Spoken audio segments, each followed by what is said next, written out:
It's your friendly neighborhood laser lady. Have you ever found a SVG image file that you wish you could turn into a laser design file? Well, I'm going to teach you all of that here today using the free vector program Inkscape. So make sure you have that and let's just dive right into it. To find loads of free files, I like to head over to 𝗏𝗏𝗃𝗏𝗃.com. This is not a sponsored ad. They just truly have millions of SVGs and fonts that I use with my projects. Under their free tab, I click the free SVGs and go pick out an image I want to turn into a multi-layered sign. This coffee one is perfect. You are going to be amazed at how fast we're going to be able to do this. Open up the file in Inkscape and let's get started. I like to make a copy of what we're working with. I just do Control-C and Control-V hotkeys and set that off to the side so we know where we started and we can pull over any little bits if needed. Next, we're going to want to ungroup all these letters and shapes. To do this, select everything and go up to Object and down to Ungroup. You might need to do that a few times to get everything separated. The words were still grouped, which is great for me because I want all of these to line up in the middle. So I select each of the things I want to align and use this Align button. If your sidebar doesn't already have the Align tools up, go up to Object and down to the Align and Distribute, and that will pull up for you.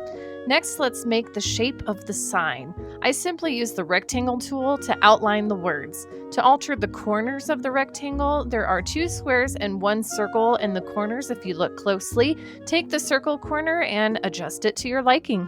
I want the letters in the center of this rectangle, so I group them all together with Ctrl+G. Then I can select the group and the rectangle together and use these 2 Align buttons to make it nice and in the middle. Next up, I make another rectangle and circle shape. With a bit more aligning and adjusting things, I'm ready to fuse all these shapes together to make the outline of our sign. To do that, select all of those shapes and then go up to Path and down to Union. And now it's all just one big shape. How I envision the sign is that the lettering, ribbon, and coffee cup will be the second layer. The coffee steam and the kick-in words will be engraved on the main back piece of the sign. So I need to alter this coffee cup to not have that little steamy wisp coming out of it. To do that, I make sure everything is ungrouped and double-click the cup to bring up the vector points. I select the steam dots and delete them. To make this line flat again, I select the 2 points on each side and click the little line at that top bar. This will flatten it out. To replace the steam wisp that I want engraved, I copy and paste one over from the others. Now, once it's all cut out, I want to make sure I line up all the letters real nice, so I want to make vector engraved lines.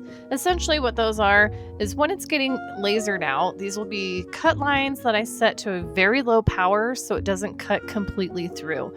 To do that, I select everything I want the cut line to be, and then hold Shift and select a color. To wipe out all the black fill, hold Control and then select that little white square with the red X in it. Now we have the main back piece of our sign. I used the fill and stroke function, which you can find under the object dropdown to make sure the lines are the color and width they need to be read by my laser. Next, we need to make those second layer objects. The easiest way to do that is to really just select the coffee cup words and ribbon and Control-C, Control-V, which is going to copy them over. I deleted anything I don't need, like those little letters in the ribbon. Then I position everything nice and snuggled together so I don't waste any of the material I'm using. Once that's looking good, I double check to make sure everything's the right color and dimension and it's just right for my laser machine to cut out. And then we send it to the laser and cut it out. I am using 1/8 inch MDF board. It cuts out super nice. To help me keep all my letters together after they're cut out, I use a little bit of masking tape.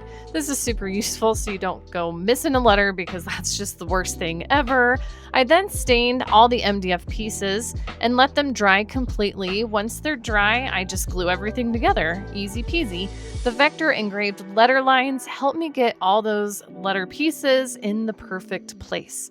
I put a sawtooth hanger on the back, and now it's ready to decorate my space. Being able to turn a free SVG image into a layered laser design is a skill that will set you apart from other laser makers.